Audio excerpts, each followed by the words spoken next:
Salut les explorateurs de l'impossible. Vous avez toujours entendu dire que rien ne peut aller plus vite que la lumière, n'est-ce pas? Eh bien, c'est à la fois vrai et pas tout à fait. Accrochez-vous, on part pour un voyage qui va tordre votre cerveau autant que l'espace-temps. La théorie de la relativité d'Einstein est claire. Aucun objet avec une masse ne peut atteindre ou dépasser la vitesse de la lumière dans le vide. C'est la loi, le gendarme cosmique. Si vous essayez d'accélérer une particule, plus elle approche cette vitesse, plus sa masse augmente et plus il faut d'énergie pour la pousser. Pour atteindre la vitesse lumière, il faudrait une énergie infinie. Fin de l'histoire, pas si vite. La règle s'applique à ce qui voyage dans l'espace. Mais qu'en est-il de l'espace lui-même ? L'univers est en expansion.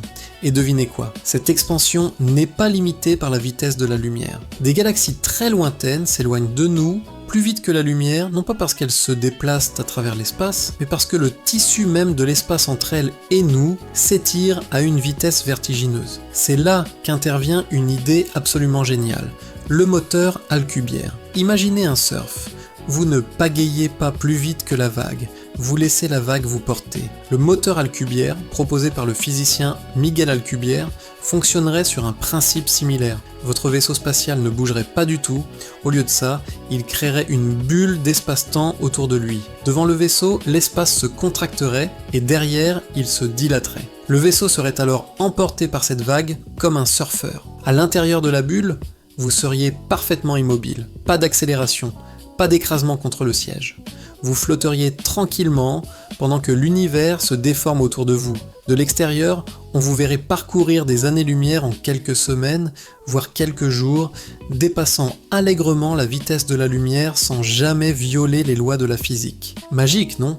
Alors, pourquoi n'avons-nous pas encore de vaisseau comme ça ?